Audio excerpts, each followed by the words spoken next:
Welcome back to my channel. Let us learn how to count in Igbo language. Ka anyị mụọ ka esi agụ ọnụọgụgụ n'asụsụ Igbo. Remember, Igbos and counting, they are like 5 and 6. And that counting is money. So let us start. 1 otu, 2 abụọ, 3 atọ, 4 anọ, 5 ise, 6 isii, 7 asaa, 8 asatọ, 9 itoolu, 10 iri. Very good. For you to get from number 11 to 19, we are going to be adding it to 10 to get the number. We are going to be joining it. 10 plus 1, you have it as 11. 11 iri na otu. Na otu. Na means conjunction that joins 10 and the 1, making it to become 11.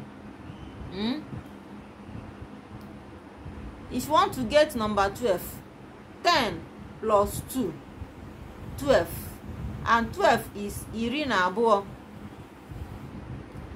13, you have to add 3 to 10. It becomes 13.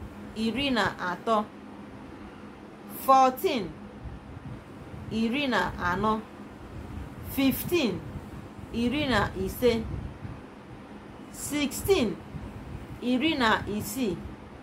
17, iri na asaa. 18, iri na asatọ. 19, iri na itoolu. Remember, you have been adding it to 10. When you reach 19, iri na itoolu, it will change. That conjunction na is no more there. We are going to remove it. So 20 becomes iri abụọ. It becomes iri abụọ. Iri abụọ. So 21 iri abụọ na otu. 22 iri abụọ na abụọ. 23 iri abụọ na atọ. 24 iri abụọ na anọ. 25 iri abụọ na ise. 26 iri abụọ na isii.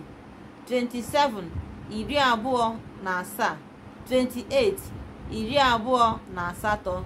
29 iri abụọ na itoolu. 30 iri atọ. Very good. From 30, you have mastered counting from 1 to 30.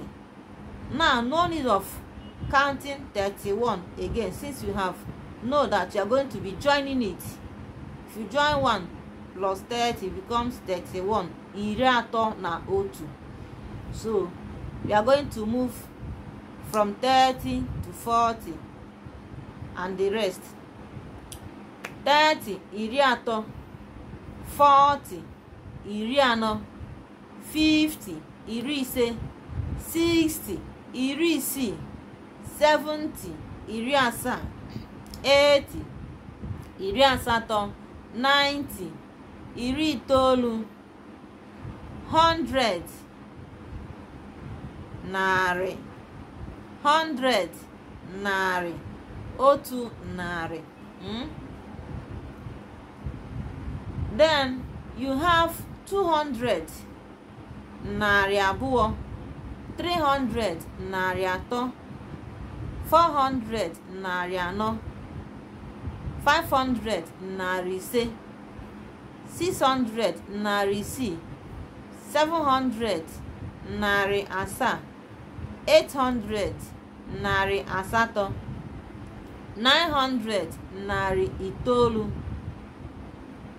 It will change. When you reach to 900, it will change. 1000, you call it otu puku. Otu puku. 1000 otu puku. 2000 puku abụọ, 3000 puku atọ, 4000 puku anọ, 5000 puku ise, 6000 puku isii, 7000 puku asaa, 8000 puku asatọ, 9000 puku itoolu, 10,000 puku iri.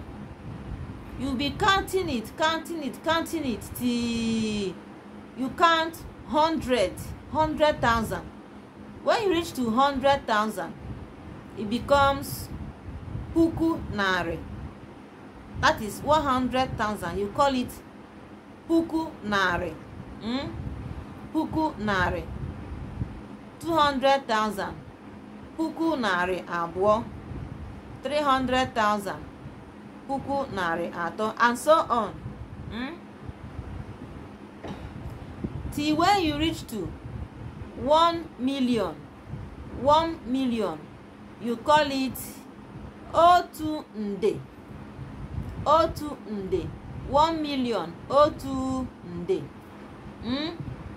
You count it like that. 3 million nde atọ. 4 million nde anọ. 9 million nde itoolu. Till you reach to 1 billion.